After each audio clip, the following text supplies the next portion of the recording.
were strongly encouraged to come to the Church of St. Jude. The Church of St. Jude had a little bit of a reputation that was different than St. Francis. We were kind of a real kind of jeans and t-shirt kind of church, and St. Jude's, well, it wasn't. So Father Christopher's installation, it was the bishop, all these other folks there, and I don't know, maybe I wanted to make a statement, because sometimes I can be a little bit radical, right? Yeah. So I came in like a pair of jean shorts and a t-shirt and my Birkenstocks, and I said, if they kick me out, they kick me out. I did stand out in the crowd, I have to say that. And for those of you who know me, I really don't look like this on Sundays. But I came and was, I said, well, I was welcome here. And I really felt good about that. I met Father Christopher and I said, I've just come through like a rough few years with the church closing, with a lot of stuff. I just want to sit in the pews and do absolutely nothing. And he was like, that's great, that's cool. You don't have to do anything. So that lasted, I don't know, a few months. And somehow I got teaching Sunday school, and then he invited me to a dinner at his house. I was like, well, that's nice. I guess, the new priest is trying to get to know people and stuff, so he invited me and Donna to his house with a bunch of other folks. And I just thought it was like a get-to-know-you kind of thing. And so he plied us with some cold beverages. And after a couple of hours, he said, I really want to start a youth group. And I was like, So here we are 10 years later, and I've gotten more involved than I thought I would, but it's really been a great ride. And that wasn't a roast, that's just a little bit of my personal history. But there are some folks who want to share some things about Father Christopher. Ed, you back there?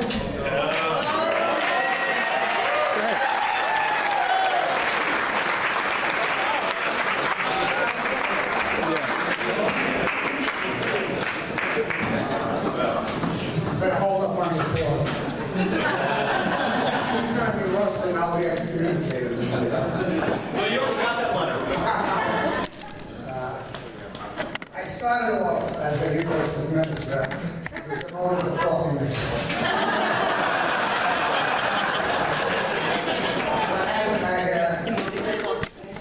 One reading I didn't reference the altar, I jumped over the altar. Dr. Christopher said, how did you get up there so fast? That was one mishap. Mind your seat. I'll go sit at your seat. Go sit at my seat. House and showers, so together, she's around now. I'm fishing around with this.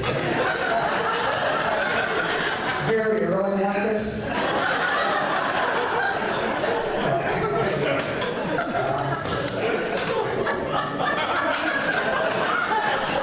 1962, I was appointed to be the fire department. I worked with a lieutenant. The 60s were a very terrible time. I worked with a lieutenant. He was a great guy. He wasn't a book type guy. He just a regular guy. He protected his men. Men loved him, and he didn't conform. He was always that uniform. He wore instead of regulation shoes like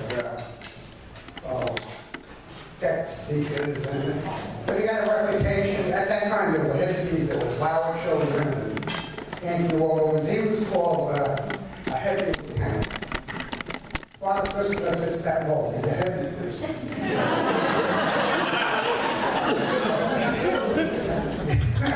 The other spectrum, you have Bishop Wantagh. Now, I have to try and use a little Italian accent. Any clergy here, when people in, Father they're my friends, though. So, the cathedral we have Bishop Wantagh, the other clergy, the deacon, discussing, what am I going to do with the head priest? You know what about a book? How do you know on a page about a book?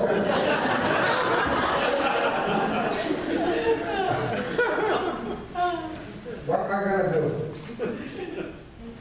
And of course, in the cathedral, you always have a little Irish priest, like I think guys from Irish Fitzgerald. And he says, oh, Bishop, he says, oh, boy, he's a fine man. He's a fine priest. What he saw, that is.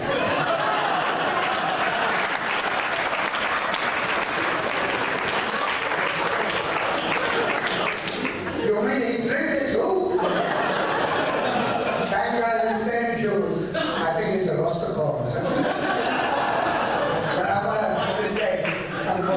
I want to thank Father Christopher. He's enhanced my mental and spiritual life since he came. I hadn't been a regular churchgoer. I was going to the mass, and he came. I've been coming, and he's truly divinely inspired. Thank you.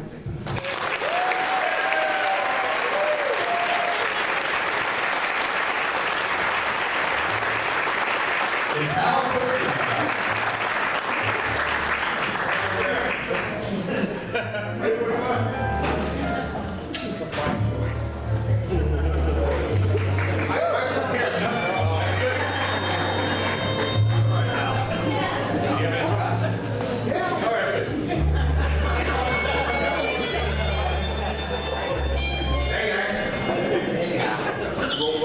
I have prepared absolutely nothing. Did not expect to be doing this, but here I am. Christopher, you are truly a blessing to us all here at St. Jude. You came in a time where this parish was in deep trouble. We had gone through a horrible experience with Paul Cochran. The parish had been severely divided. And it was very, very difficult. I mean, I remember you coming to a service and saying there's no joy here. And that's exactly what was going on. And you came and rallied the troops. And tonight, I mean, this is just a testament to what you've done and accomplished here. God bless you, and thank you for what you've done. That's it.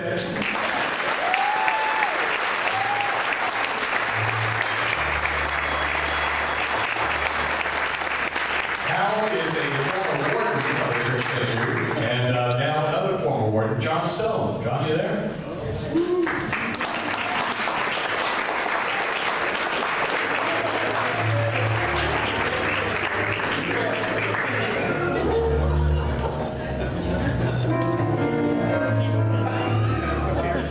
Thank you for the music. I have to admit that when I was first asked to participate in a roast for Father Christopher, I wasn't sure if I'd be able to do it. It's not that I have a problem with public speaking, but I didn't know if I'd be able to come up with anything interesting. And besides, I was specifically told I was not allowed to say anything about his weight. And so, I won't say anything about your weight.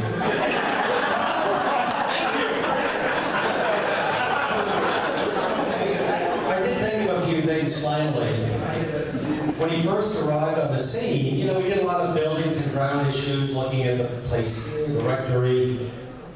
And he said to me, he walked in the room, he said, "This room needs painted." I wasn't sure if I heard him right. I said, "What did you say?" He said, "This room needs painted." I still wasn't sure I heard him. And he said, "Yeah, it needs painted, and the floor needs waxed, and the light bulb needs changed." Now, I realized he comes from the Midwest, and they have a different way of speaking than the rest of us, so I said to him, "You mean these three things need done?" He goes, "Exactly."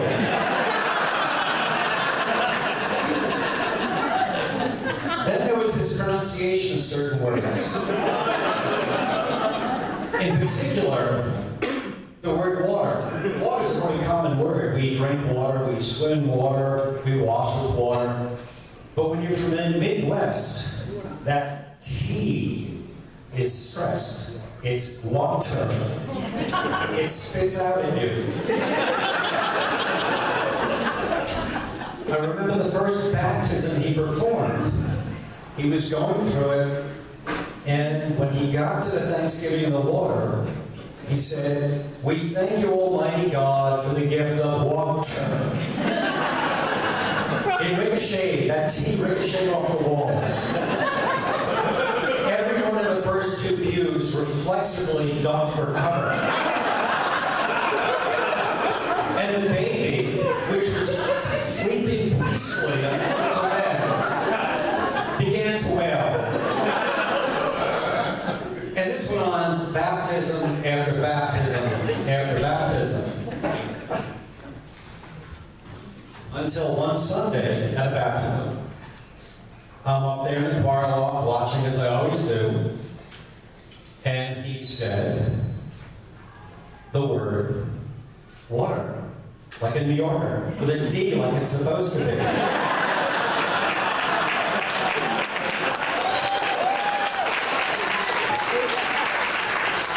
And from the choir loft, I looked down, and everyone in the first two pews, they had been tense, waiting for the tea. Their posture noticeably relaxed. The baby, who had been crying up until that point, suddenly stopped and started to coo. It had been a cloudy day. And when he said the word water, the clouds parted, the sun came out, and started to stream into the sanctuary. It was a beautiful, beautiful day. Well, I told him about this. I said, Christopher, you finally said water like a New Yorker. And I'm sorry I did, because ever since then, it's been back to water. But the spoken word is only one form of communication. There's also the written word, specifically the handwritten word. Who in here has received a handwritten note from Father Christopher? Has anyone been able to decipher it? Part of Rhonda's job description is to help people interpret Christopher's handwriting. I've seen people lined up in the hallway outside the law office, waiting for their turn with pieces of paper in their hand to go in to get a deciphering of his handwriting. Clearly, penmanship was not part of the curriculum in General Theological Seminary. Well, that's all I have to say. And on that note, and having avoided the forbidden topic, which I didn't make any mention of, I'd like to turn it over to the next speaker.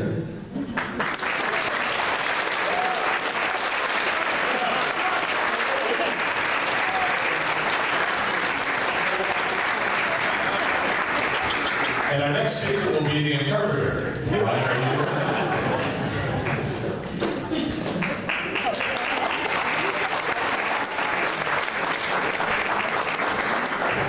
For those of you who are guests who may not know, Wantagh is the parish secretary. Fathers.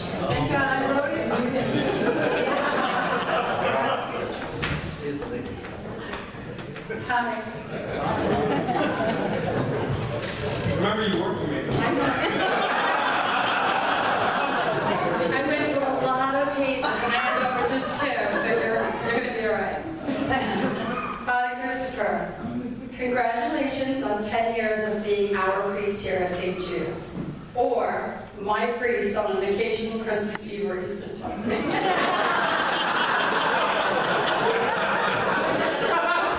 I love it, you just didn't see me. But you are so much more. You are the cool boss who understands and actually relates to me when I call in sick with a hangover.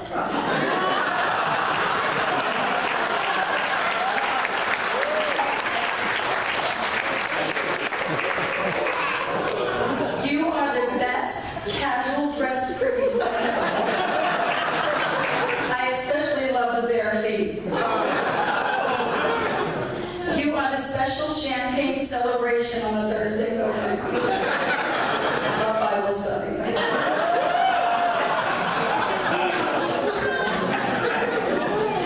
You are the firefighter, putting out the fire in the cat ball. Remember that? Thank God we're up to date on those fire inspections. You are the dad when I need a church credit card. And probably Ryan, what happens to the last bank statement? You are my boyfriend, according to the triplets. Who's your boyfriend? You are the call to and the text to. But only call the rector if it's an emergency, people. You have filled the church with so much love. Even the teenagers in the parking lot at night can feel it. Right, Karen?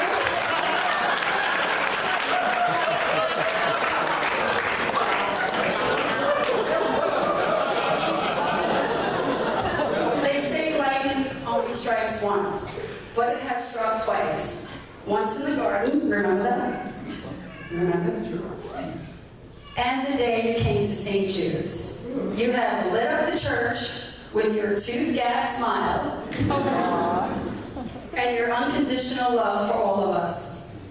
You have been very busy through the years with weddings, funerals, vacations, baptisms, confirmations, vacations, surgery, illnesses, vacations. We are so blessed to have had you for 10 years, and here's to at least 10 more, which will also be the time to change the filter in your office air conditioner. Cheers, love you.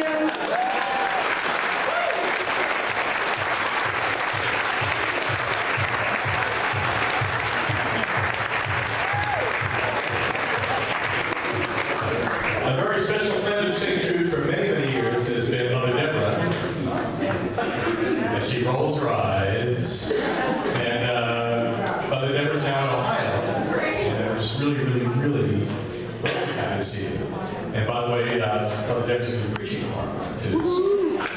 After that, yes. No pressure. So I came to St. Jude's in October of 2005, and I got to meet Father Christopher. Had no idea who I was meeting. And we sat down and he says, I'm going to tell you something about me and then you can tell me about you. And he told me about his family, his husband, wasn't husband then, partner. And he talked about his love of the ministry and how he envisioned it. And when he talked about the healing aspect and the love of that ministry, I was like, oh, thank God. Okay, this is the right match. And we in ministry have complemented each other, and we had a plan. Our plan was that we would be here together doing wonderful ministry. But you know what? Man proposes and God disposes, and God disposed me to Ohio. But he disposed me to Ohio to Father Christopher's sponsoring parish. And so I don't have anything really, really funny to say, but to say that what I have learned from Father Christopher is loving your people. Being that person who introduces that unconditional love to someone who has never experienced it. And I have taken that with me wherever I go. And so we have ministered together, we have done funerals together, we have talked across the miles every week. And so I know when he gets excited, you know, when Father Christopher gets excited and they're like, what did you say? And so, of course, when they got married, they asked if I would be the officiant. And I was at home, it was a Friday night, it was June 24th, the day that they passed the marriage equality. And I get this call and I look on my cell phone, which by the way was an iPhone that I had just gotten into the 21st century. And I look and I'm like, oh, it's Christopher. Oh, it's late, somebody must have died. And I hear his voice on the other end and I hear, you know, it passed. And I'm like, what, somebody died? And he's like, no, did you hear? It passed. What, somebody died? And he's like, no, they passed. I was like, oh, they passed the law. And so he's talking and we agreed that I would be the officiant. And he's like, you were sleeping, weren't you?